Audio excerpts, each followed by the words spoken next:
What more could you want? It was lovely. And I bought them all. And I have them all. This is enough books, not even including the ones that I've already got that I haven't read. I've bought most of the books that I want to buy. We'll see if I liked it or not.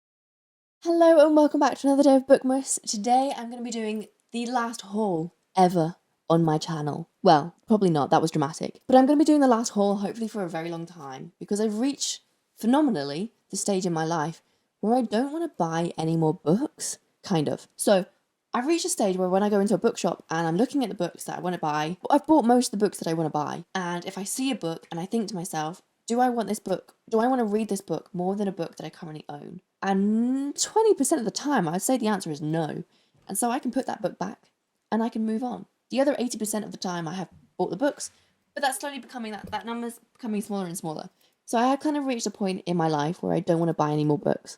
So I'm hoping this will be the last book haul ever. No, for a while. And this will last me, I think, a while, to be fair. You will see most of my new obsessions because a lot of these books are just by two authors. But what can I say? I love these dudes and I want to read all their books, so I bought all their books. I'll start off with the books that have been sent to me by publishers, starting off with The Seven Moons of Mali Almeida, and this is the Booker Prize winner. So I got this when it was longlisted, but it is kind of, it just sounds kind of cool. A guy dies in, I think in the 90s in Colombo, and he gets taken to the celestial, like, kind of detective agency, I believe, and he has to kind of discover his, what kind of killed him, or who killed him, or why he died. So it's kind of like a murder mystery, but through kind of, I suppose, like a ghost aspect. It sounds pretty cool. I was intrigued by it, and the fact that it won and then won the Booker Prize. I've never read a Booker Prize winner before, so I'd like to give that a go. I feel like this will be the book that I go to when I'm in a kind of fantasy lull, like I'm oversaturated with the fantasy stuff and want a little bit of a break. I think I'll pick this one up instead. The next book I got sent, which is kind of rogue for me, but I did request it, and that is Cleopatra's Daughter. It is a non-fiction book, obviously about Cleopatra and her daughter. She's a fascinating character and I don't know much about her, and it's not particularly long. It's got pictures. We love pictures. I say this every year, but I want to read more non-fiction. Hopefully I can read this and this will be one that I pick up. If I'm reading something like a buddy read and it's just we're going in a little bit of a slower pace, maybe this will be my second read that I pick up. I don't know. I've never really read a non-fiction like this before, so it'll be interesting to see how it kind of digests in my brain. Next, I have a super cozy fantasy, and that is The Legends and Lattes by Travis Baldree. This has been everywhere on social media, but it kind of is warranted. It's super cozy. It's just like, if you want a comfort read, but in a fantasy setting, this is the one to go for. We follow an orc who decides to give up a life of murder and kind of mercenary. She murdered people. Decides to give up that kind of life and instead open up a coffee shop because she's found this coffee in a gnome land where there's gnomes. And no one else has heard of this substance before, so she moves, opens up a coffee shop. She has to pull everyone together to kind of build this coffee shop, and it's kind of like a found family, cozy, little bit of a romance in there. What more could you want? It was lovely. A very lovely read. Next, I have the new cover of The Night Circus by Erin Morgenstern. I do prefer the old cover, but I don't actually own it. The copy that I have is my mum's, and I should probably give that back to her. Not that she's noticed that it's gone, but, she probably knows, actually. But that's her copy, so I can now give that back to her and keep this because I do want to reread this book because I read it when I was way too young, I think, to understand it in its glory. So I'd like to reread it and hopefully enjoy it a lot more than I did back then. As I said, I think the cover's nice. I think the other ones were nicer, but I think this is exclusive just to Waterstones, potentially. It also matches The Night Circus, so if you like your books by authors to match, go for it. But they are two completely independent stories, so I don't feel like they need to match, personally. But if you do like that, then they're great. The next book I have is probably the second most exciting piece of mail I've ever had in the post, and that is The Adventures of Amina al-Sarafi, and that is the newest book that will be coming out in March 2023 by Shannon Chakraborty, who wrote the City of Brass trilogy, one of my all-time favourite trilogies, and I was super excited to read this. I've read it. I'm going to hold reserve in judgment because I did vlog the entire thing. So a video will be going up close to the release date of this. So I'm not going to say anything more, but it was very exciting to receive this because she's one of my all-time favourite authors, obviously. We'll see if I liked it or not. Next, I have probably the most exciting thing that I've ever received in the post, and that is The Lost Metal by Brandon Sanderson, my all-time favourite author. Again, I have a full review of this on the channel, so if you'd like to read that or watch that even, it's spoiler free, so do check that out if you want to see where it situates itself in the Cosmere and in his world. It is the fourth book in the second era of the Mistborn world. So there's a lot going on there to unpack, and it was brilliant. I gave it 5 stars. Spoiler. Next, we have the books that I have bought, and starting off with my absolute favourite thing that I own. Well, one of the favourite things that I own. But that is the Emperor of the Vampire, but the special edition. It is fully colour illustrated, and these illustrations do have like a kind of meaning in the context of the book. So they kind of, it's stunning. Again, I went to see him for the release of this. He did a tour and he came to London. So I went down to London and saw him. So if you'd like to see that vlog and see me absolutely die meeting this person, please do that. It's stunning. It now sits pride of place on the top of my shelf there. And it's just fabulous. I absolutely loved it, and it is worth every single penny. Next, I have The Black Prison by Brent Weeks. This was recommended to a friend who basically said, if you like Brandon Sanderson, I think you'll like this. I picked it up and I know nothing else about it, and I don't want to know anything else about it, so I'm not going to give you much more about that. It's kind of chunky. It's 700 and something pages long, but I'm hoping to read it pretty soon because I want to read it now.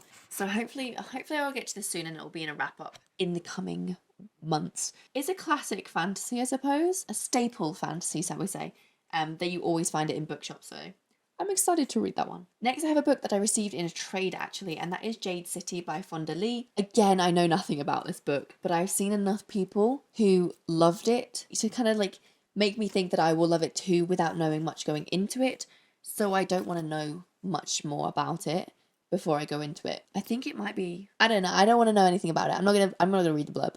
But yes, I received this. Lots of people love it. I think I hopefully will too. Then we have the second book in the Jasmine Throne. Gonna be a trilogy, but I think only the first 2 books are out now. And that is The Oleander Sword by Tasha Suri. I gave the Jasmine Throne 4 stars. I thought it was really good. There's a lot going on. There's a lot of information thrown at you. A lot of names. So I'm gonna read this pretty soon because otherwise I will be completely lost. And it's not gonna be a good time.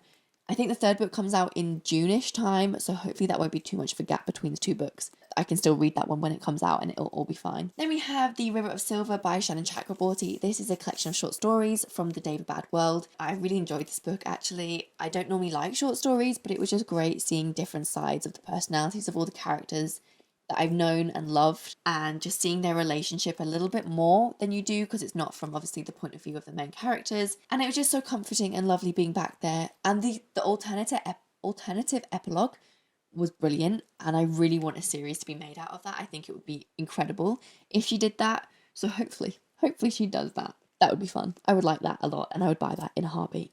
So finally, for the little individual things that I bought, it is the Scandinavian Christmas, just because it's festive and I like the cover and it kind of acts as a little bit of decoration on my shelf.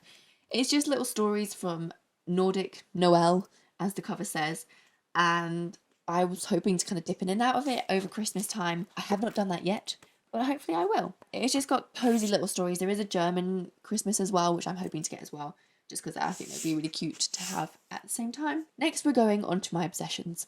So the first one, I feel like it's going to be no surprise if you've watched any of my recent videos, but that is Joe Abercrombie. Half of those are the wrong way around. So I obviously have the main trilogy, but then also he has 3 standalones and another trilogy in the world, and then a collection of short stories. And apparently I have no restraint to think that I'll just buy them as I go. I wanted to own them all at once, so I did, and I bought them all, and I have them all.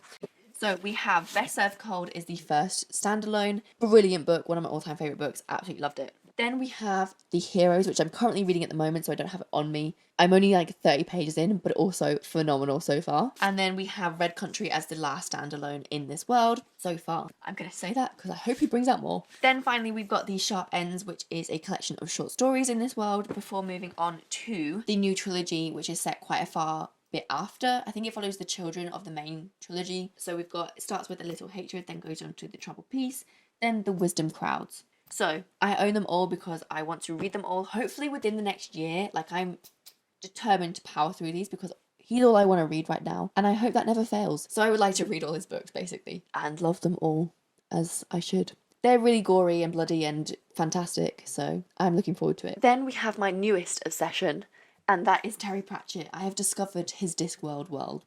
I started off with Mort because that is the book that was recommended to me by my friend and colleague. She said this is the one to start with when diving into Terry Pratchett. And because you can kind of read them, they're all individual stories, they're all contained stories, so you can kind of read them in any order that you like. But there's two kind of recommendations of which way to go. You can either do it chronologically by the way they were published, starting with The Colour of Magic. I did not start with that, obviously, so I can't do that. Or I could just then start with The Colour of Magic.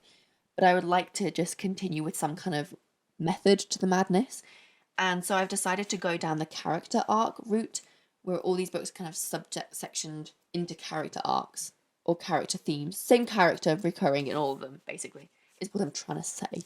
So I've decided to go down Death's character arc. So I'll be continuing on with Reaper Man, then Soul Music, then Hogfather, then The Thief of Time. And yes, I did go with the special edition of Hogfather because it is stunning. So it doesn't match the rest of them. But I don't think it's so mismatched that it's going to be an issue. I think it's still going to look lovely on the shelf. I think I'm also going to do a vlog for these, for like each character arc that I read of Terry Pratchett. So keep an eye out for that. So once I've read through these, I will have a vlog ready to go of going through them and like what it's like reading Terry Pratchett in the present day. That's it. That is the last haul on my channel, hopefully for a very long time. I have a few contingencies. I've got a few pre-orders, Brandon Sanderson and Samantha Shannon, so I'm allowed to buy those books. But apart from that, in theory, I shouldn't need to buy any more. This is enough books, not even including the ones that I've already got that I haven't read, to last me a very long time. So hopefully this will be it for a very long time. So yes, thank you for watching the last haul ever.